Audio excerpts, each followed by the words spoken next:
ಪ್ರೇಮ ಪ್ರಣಯ ಇಂಥ ವಿಚಾರಗಳಿಗೆ ಸಂಬಂಧಪಟ್ಟಂತೆ ಇತ್ತೀಚೆಗೆ ಕೊಲೆಗಳಾಗ್ತಾ ಇದೆ.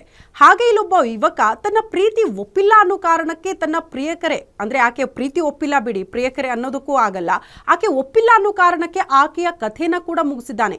ಆಕೆನ ಕೊಂದ ಬಳಿಕ ಎಲ್ಲವೂ ಕೂಡ ಮುಗಿದೋಯ್ತಾ ಇಲ್ಲ, ಆಕೆ ಸಾಯುವ ಕೊನೆ ಮೂಮೆಂಟ್ ಅಲ್ಲೂ ಕೂಡ ಆಕೆಗೆ ತಾಳಿ ಕಟ್ಟಿ ವಿಕೃತಿ ಮೆರೆದಿದ್ದಾನೆ. ಈ ಕುರಿತ ಒಂದು ರಿಪೋರ್ಟ್ ಇದೆ, ಬನ್ನಿ ನೋಡ್ಕೊಂಡು ಬರೋಣ.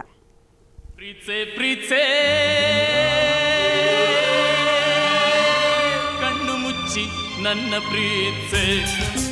ಹೌದು, ಸಾಂಸ್ಕೃತಿಕ ನಗರಿ ಮೈಸೂರಿನಲ್ಲಿ ಹಾಡ ಹಗಲೇ ಡೆಡ್ಲಿ ಮರ್ಡರ್ ಆಗಿದೆ. ಮಹಿಳೆಗೆ ಪಾಗಲ್ ಪ್ರೇಮಿ ಚಾಕುವನ್ನ ಎರಿದು ಕೊಲೆ ಮಾಡಿದ್ದಾನೆ.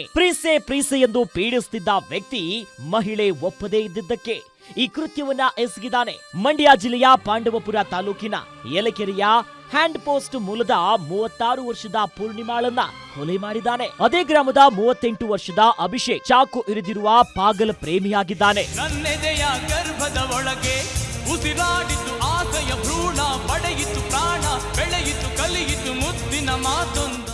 ಒಂದೇ ಗ್ರಾಮದ ಇಬ್ಬರು ಶಾಲೆಗೆ ಹೋಗುವ ದಿನಗಳಲ್ಲೇ ಸ್ನೇಹದಲ್ಲಿ ತೊಡಗಿದ್ರಂತೆ. ಕಾಲೇಜು ಮುಗಿದ ನಂತರ ಪೂರ್ಣಿಮಾ ಮೈಸೂರಿನ ಖಾಸಗಿ ಶಾಲೆಯೊಂದರಲ್ಲಿ ಶಿಕ್ಷಕಿಯಾಗಿ ಕೆಲಸ ಮಾಡ್ತಿದ್ರು. ಮೊನ್ನೆ ಸಂಜೆ ಶಾಲೆ ಬಳಿ ಬಂದಿದ್ದ ಅಭಿಷೇಕ್ ಆಕೆಯನ್ನ ಮಾತನಾಡಿಸುವ ನೆಪದಲ್ಲಿ ಜೊತೆಯಲ್ಲೇ ಕರೆದುಕೊಂಡು ಹೋಗಿದ್ದಾನೆ. ಕೃಷ್ಣಮೂರ್ತಿಪುರಂನ ಅಂಬೇಡ್ಕರ್ ಪಾರ್ಕ್ ಬಳಿ ಆಕೆಯನ್ನ ಕೂರಿಸಿಕೊಂಡು ತನ್ನ ಪ್ರೀತಿಗೆ ಒಪ್ಪಿಕೊಳ್ಳುವಂತೆ ಪೀಡಿಸಿದ್ದಾನೆ. ಪೂರ್ಣಿಮಾ ಯಾವಾಗ ಆತನ ಪ್ರೀತಿಯನ್ನ ನಿರಾಕರಿಸಿದ್ಲೋ ತಾನು ತಂದಿದ್ದ ಚಾಕುವಿನಿಂದ ಹೊಟ್ಟೆಗೆ ತಿವಿದಿದ್ದಾನೆ. ನಂತರ ತನ್ನ ಬಳಿ ಇದ್ದಂತ ಮಚ್ಚಿನಿಂದ ಆಕೆಯ ಕುತ್ತಿಗೆಗೆ ಹೊಡೆದು ಬೀಳಿಸಿದ್ದಾನೆ.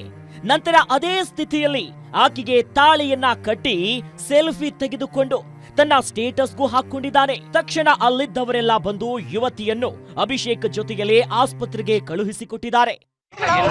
ಮಗು ಕರ್ಕೊಂಡು ಸ್ಕೂಲಿಂದ ಮನೆಗೆ ಹೋಗ್ತಿದ್ದೆ, ಒಂದು ಹುಡುಗ ಹುಡುಗಿಲಿ ಕೂತಿತ್ತು. ಏನಪ್ಪಾ ಅಂತ ಕೇಳಿದೆ, ಬ್ಲಡ್ ಎಲ್ಲ ಅರ್ದಿತ್ತಲ್ಲ, ಏನಪ್ಪಾ ಹೋಗ ಹೋಗ ಹೋಗ ಯಾಕೆ ಹೋಗ ಬ್ಲಡ್ ಏನೇ ಕೇಳ ಹೋಗ್ರಿ ಚೂರು ಅಪ್ ಮಾಡಿ ಅವಾಗ ಬ್ಲಡ್ ಎಲ್ಲ ಬಂದಿದೆ. ಆಟೋ ಆಂಬುಲೆನ್ಸ್ ಆಗ ಆಟೋ ಆಂಬುಲೆನ್ಸ್ ಲೇಟ್ ಆಯಿತು.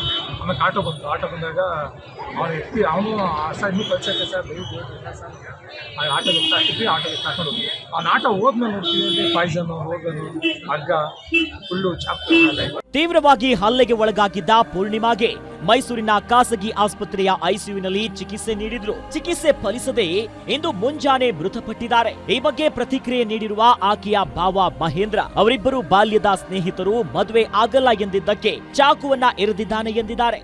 ಅವರು ಮೈಸೂರಲ್ಲಿ ಕೆಲಸ ಮಾಡ್ತಿದ್ವಿ, ಪಾಂಡವಪುರದಿಂದ ಅಲ್ಲಿಂದ ದಿನ ಬರ್ತಿದ್ವಿ. ಹಳೆ 10-15 ವರ್ಷದಿಂದ ನಾವು ಮಾಡ್ತಿದ್ದಾರೆ, ಅಪ್ ಅಂಡ್ ಡೌನೇ ಮಾಡ್ತಿದ್ದಾರೆ. ಏನು ಸರ್, ಏನು ಘಟನೆ ಆಗಿರೋದು?